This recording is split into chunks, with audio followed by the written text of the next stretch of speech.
Hello everyone. Hope you are all well. In our last class, we have discussed about the chapter weather and climate. And the first part, I have discussed weather and climate and the factors that influence the climate. So, today we will discuss the second part, or the point number 1, distance from the equator or latitude. Hope you can understand it. I'll discuss this chapter in Hindi that you can understand it better. So listen this carefully, and after watching this video, if you have any kind of problem regarding this chapter, you can comment me or you can ask me. Now let's start the chapter discussion. So if a place is near to the equator, it will relatively receive direct or vertical rays of the sun and will be much hotter compared to the place which is far away from the equator. तो यहाँ पे बताया गया है जैसे कि कोई जगह जो इक्वेटर के पास होता है वो रिलेटिवली यानी कि कंपेरेटिवली डायरेक्ट रेज जो होता है, डायरेक्ट सन रेज पड़ता है, तो वो जगह दूसरे जैसे कि कुछ दूर होते हैं इक्वेटर से, तो वो जगह के तुलना में ये जगह बहुत ही गर्म होता है. As we go towards the poles, the rays of the sun begin to fall slantingly and these places become colder than the places nearer to the equator. तो इस जगह के तुलना में जो पोल्स के साइड के जो जगह होते हैं वो इक्वेटर के डायरेक्ट रेस जो पड़ता है उसके तुलना में वो जगह बहुत ही थोड़ा सा ठंडा होता है. At the equator, the earth receives the direct sun rays and therefore it is hot. जिस कारण जैसे कि इक्वेटर का जो इक्वेटर में डायरेक्ट सन रेज पड़ता है तो वो जगह गर्म होता है. The area between the Tropic of Cancer and the Tropic of Capricorn are called the hot or torrid zones. This area has a tropical climate. India too has a tropical climate. ये area जो है जैसे कि tropic of cancer हमें पता है उत्तर कर्क रेखा और ट्रॉपिक ऑफ कैप्रिकॉर्न वो है जैसे कि दक्षिण में मकर रेखा, वो हमने ऑलरेडी लास्ट क्लास में जैसे कि है लास्ट आप लोगों ने ऑलरेडी इसके बारे में आपको पता है. ये जगह जो होता है वो गर्म होता है, इसे टॉरिड जोन भी कहा जाता है. This area has a tropical climate. तो इस एरिया का जो क्लाइमेट है वो ट्रॉपिकल क्लाइमेट है. ट्रॉपिकल क्लाइमेट जो है वो लास्ट क्लास में हमने डिस्कस किया था. यहाँ पे हम देख सकते हो ट्रॉपिकल जैसे कि hot with rain all year और hot with some seasonal rain. तो ट्रॉपिकल एरिया जो है वो गर्म होता है, जो बरसात भी होता है पूरे साल में और सीजनल रेन भी होता है. So the area lying between the Arctic Circle and the North Pole is called the north frigid zone. तो एरिया जो है कि आर्कटिक सर्कल या फिर नॉर्थ पोल में होता है तो उसे नॉर्थ फ्रिजिड जोन कहा जाता है, मतलब ठंडा जैसे कि है. The other area that lies between the Antarctic Circle and the South Pole is called the South Frigid Zone. तो अंटार्कटिक साइड के सर्कल के या फिर साउथ पोल में जो होता है तो उसे साउथ फ्रिजिड जोन कहा जाता है. Both these areas have a polar climate. Polar climate होता है. In between the torrid zones and the cold zones lie two other zones.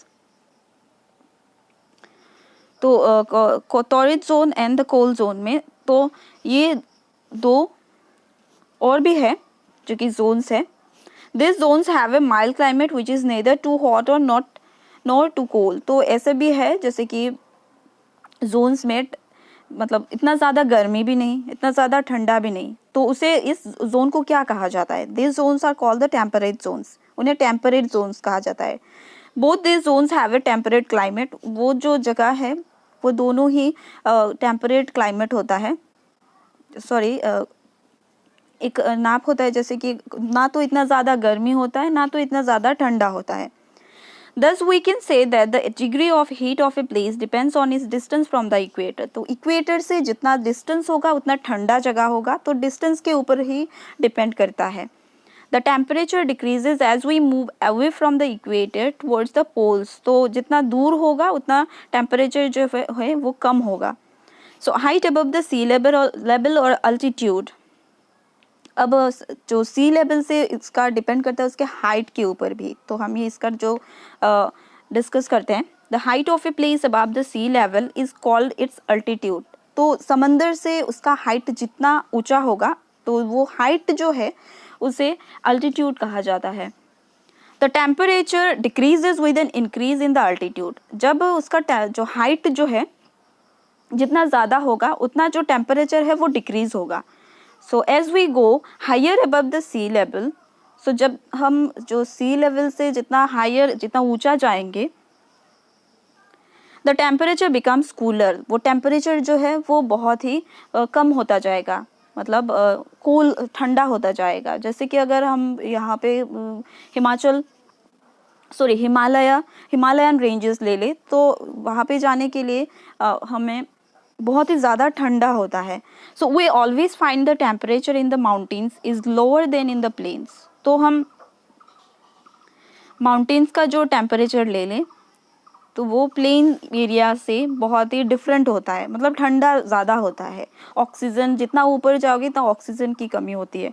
This is because the temperature at high altitude, तो high altitude की वजह से is very low, so high altitude की वजह से जो बहुत ही कम होता है इसके कारण होता है। That is why hill stations like Shimla, Nainital and Darjeeling are cold even in summer, तो इस कारण से जैसे कि नैनीताल, दार्जिलिंग, शिमला में होल ईयर समर में भी वहाँ पे ठंडा रहता है। Some places like Bangalore and Chennai are almost of same distance from the equator, तो जैसे कि कुछ जगह है बेंगलुरु एंड चेन्नई जो इसका जो इक्वेटर डिस्टेंस जो है वो सेम है, so therefore they should have the same temperature, but Bengaluru is colder than Mangaluru and Chennai, so कुछ almost सेम है, लेकिन बेंगलुरु जो है वो मैंगलोर से थोड़ा ठंडा है और चेन्नई से। क्यों? This is because both Mangaluru and Chennai are situated at the sea level, क्योंकि वो जो मैंगलोर एंड चेन्नई जो है वो सी लेवल के पास है, मतलब समंदर के पास है, उसके कारण। On the other hand Mangaluru is situated at a height of over 900 metres above the sea level, तो बेंगलुरु जो है वो सी लेवल से 900 मीटर्स अबव मतलब ऊंचा है। Due to which Bengaluru is colder than Chennai and Mangalore, so इस कारण से जैसे कि मैंने पहले ही बताया है, समंदर से जितना ऊंचा होगा उतना ही ठंडा ज़्यादा होगा, तो इसके कारण Bengaluru compare to Bengaluru and Chennai, Mangalore is colder than that two states. So distance from the sea, so distance जो होता है वो एक बार देख लीजिए। Places closer to the sea have a moderate climate, this places are neither too hot nor too cold, तो बहुत सारे ऐसी जगह है जो मॉडरेट होते हैं, ना तो यहाँ पे ज़्यादा ठंडा होता है ना तो ज़्यादा गर्म होता है। The places far away from the sea generally have an extreme climate, तो जहाँ से बहुत दूर होता है समंदर से वो जगह जो है उसका क्लाइमेट जो वो एक्सट्रीम होता है, मतलब अलग सा होता है। For example the climate of Mumbai is of moderate type while that of Delhi is extreme type. Mumbai का जो क्लाइमेट है वो जैसे कि मॉडरेट है और दिल्ली का जो क्लाइमेट है वो एक्सट्रीम टाइप है। तो ये मॉडरेट एंड एक्सट्रीम टाइप का जो मतलब क्या है या फिर वो कौन सा टाइप का क्लाइमेट है, ये जानने के लिए मैंने ऑलरेडी जो फैक्टर्स ऑफ क्लाइमेट है वहाँ पे ऑलरेडी डिस्कस किया हुआ है, आप एक बार चेक कर लेना। ये बॉक्स जो है वो बॉक्स में next. So the sea not only keeps the temperature down but also causes heavy rainfall. समंदर की वजह से सिर्फ टेम्परेचर जो है वो डाउन नहीं होता है, रेनफॉल भी होता है, heavy rainfall होता है। Sometimes if there are mountains nearby the rain carrying wind strike against the mountains and cause the rainfall. कुछ समय क्या होता है कभी कभी जैसे कि माउंटेन के पास अगर होता है तो वो कैरी यानी कि हवा के साथ जो है हवा जो है वो कैरी करता है और जो इसके कारण होता है क्या होता है बरसात होता है. Why do places near the sea have moderate climate? तो अभी moderate climate होता क्यों है जो sea के समंदर के किनारे जो होता है? This is because water heats and cools more slowly than land. In summer, the sea breeze keeps the coastal areas cool, while in winter the sea breeze warms the coastal areas.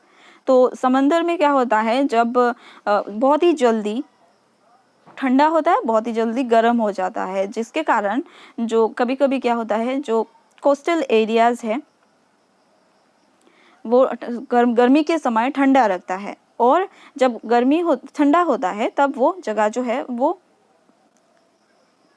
थोड़ा जैसे कि एकदम bridge warms, मतलब एक गर्मी जैसे कि करता है हवा जो है. So direction of the winds. अब विंड्स का जो डायरेक्शन है उसके बारे में भी बोला गया है. The direction of the winds also affects the climate of a place. तो हवा का जो डायरेक्शन है वो भी किसी क्लाइमेट में, कोई जगह का जो क्लाइमेट है, वेदर है, सो क्लाइमेट उसके ऊपर डिपेंड करता है. If the wind blows from a warm place, मतलब गर्मी जगह से अगर विंड जो है वो ब्लो होता है, it will be hot. But if it blows from a cold place, अगर कोई ठंडे जगह से अगर हवा जो है वो बहता है, इट विल बी कूल, तो ठंडा होगा. The winds coming from sea are full of moisture and provide us with rain. So जो समंदर के किनारे से जो हवा जो जाता है उसके कारण से मॉइस्चर तो होता है लेकिन हमें बारिश भी देता है. सो ह्यूमिडिटी एंड रेन. अब ह्यूमिडिटी क्या है? The amount of moisture present in the air is called humidity. Humidity मतलब जो मॉइस्चर जो हवा में जो प्रेजेंट होता है उसे ह्यूमिडिटी कहा जाता है. It also affects the climate of a place. The winds blowing from sea to land brings a lot of moisture with them and make the weather humid. The places near the sea are more humid than those far away from the sea. Humid weather makes us sweat considerably. तो humidity जैसे कि है जो moisture होता है हवा में उसे कहा जाता है ह्यूमिडिटी, और ये हेल्दी होता है. सो जो समंदर के किनारे जो जगह होता है उसमें मोर ह्यूमिड यानी कि बहुत ज़्यादा होता है. Rainfall is even more important than humidity. But rainfall जो है वो बहुत ही इम्पॉर्टेंट होता है ह्यूमिडिटी से. The nature of the climate of a place depends upon the amount of rainfall it receives. जो नेचर जो है, जो क्लाइमेट में जो नेचुरली जो वो डिपेंड करता है रेनफॉल के ऊपर. अगर बारिश ना हुआ तो क्या हो जाएगा? सब पेड़ पत्ते जो है, पेड़ पौधे सब मर जाएंगे. तो बारिश होना ही ज़रूरी है. Some places receive very heavy rainfall throughout the year. कुछ जगह ऐसा होता है बहुत ज़्यादा रेनफॉल होता है. While some places remains dry almost the whole year. So हमें पता है मेघालय के मौसम में पूरा ईयर बारिश होता रहता है. तो उसी तरह जो पूरा साल भर ये जगह मतलब ड्राई तो होता ही नहीं है, पूरा पानी से भरा हुआ होता है. सो while some places remains dry almost the whole year. तो राजस्थान जैसी जगह पे क्या होता है, बहुत सारे साल भर ड्राई होता है. यानी कि पानी की हम अगर देखेंगे तो पानी की बहुत सारे प्रॉब्लम राजस्थान में होता है. दूर दूर से लोग पानी लाते हैं. सो ऐसा है. Some receive rainfall in summer while others in winter. कुछ जगह में ऐसा होता है जैसे कि समर सीजन में होता है बारिश होता है. कुछ जगह में ऐसा होता है कि ठंडे के सीजन में बारिश होता है. Thus, the rainfall plays an important role in the nature of climate of a particular place. तो किसी जगह के क्लाइमेट के ऊपर डिपेंड करता है. जैसे कि बारिश बहुत ही ज़्यादा इम्पॉर्टेंट है. For example Kolkata is more humid than Delhi. हाँ, तो यहाँ पे एग्जाम्पल दिया हुआ है जैसे कि कोलकाता से बहुत ज़्यादा ह्यूमिड जो है वो दिल्ली के तुलना में कोलकाता बहुत ही ह्यूमिड है. सो ओशियन करंट्स जो है they are warm and cold currents in the seas and oceans. So जैसे कि ओशियन करंट्स जो होते हैं, ठीक है, वो बहुत ही कोल्ड होते हैं. They mostly effect the climate in the coastal areas. तो कोस्टल एरियाज, समंदर के पास के जो एरियाज होते हैं उन पे बहुत ही ज़्यादा इफेक्ट करता है. When western Europe experiences the freezing temperature, warm water of the Gulf Stream brings a lot of relief to the people. The cool currents reduce the temperature in the torrid zone. torrid zone में जैसे कि cool currents जो होता है वो temperature वो है जो कम कर देता है. गल्फ बहुत ही टेम्परेचर के ऊपर भी ये डिपेंड करता है. The climate of a place determines the way of living of the people. हाँ, तो पहले ही मैंने जैसे कि बोला था कि क्लाइमेट बहुत लोगों के डेली जो चलना फिरना उस पर भी लिविंग स्टाइल में डिपेंड करता है. Such is vegetation, animal life, growing of crops, dresses of the people and their occupations all dependent on the climate of a place. हाँ, तो खाना जैसे कि सब्जी हो या फिर एनिमल्स लाइफ हो या फिर जो ग्रोइंग क्रॉप्स भी हो या फिर ड्रेसेस हम जो पहनते हैं या फिर कोई भी काम हम करते हैं तो वो डिपेंड करता है क्लाइमेट के ऊपर. सो ये जो क्लाइमेट एंड वेदर, मैं फिर से आपको एक बार बोल रही हूँ, वेदर जो होता है वो एकदम फिक्स्ड नहीं होता है. जैसे कि 1 घंटे पहले का वेदर और अभी का वेदर, 1 घंटे पहले बारिश हो रहा था, अभी जैसे कि बारिश नहीं है, सो तो उसे कहते हैं वेदर. और क्लाइमेट होता है एक जो फिक्स्ड होता है, कुछ समय के लिए फिक्स्ड होता है. जैसे कि 6 महीने हमारे यहाँ बेसिकली ऐसा होता है क्या, 6 महीने में ठंडा होता है और 6 महीने गर्म होता है, तो उसे क्लाइमेट कहते हैं. तो क्लाइमेट ऐसे चेंज जो होता है. और वेदर जो है वो वेरी कर सकता है, मतलब कुछ समय बाद 1 घंटा या फिर घंटे में भी चेंज हो सकता है, कुछ समय बाद भी चेंज हो सकता है. So I hope you can understand the chapters. So if you, after watching this video, if you have any kind of problem, you can comment me, so I'll try to solve this problem. And most important thing, the factors of climate, factors that influence the climate. So torrid zone है, यहाँ पे dry है, sorry tropical areas है, dry areas है, ये सब आप एक बार चेक कर लेना. पोलर एरियाज जो होता है वो चेक करना, वो बहुत ही इम्पॉर्टेंट है. सो क्वेश्चन आंसर्स मैंने आप लोगों को ऑलरेडी दे दिया है. अगर फिर भी आपको कोई प्रॉब्लम होता है तो आप लोग मुझे पूछ सकते हो. So thank you.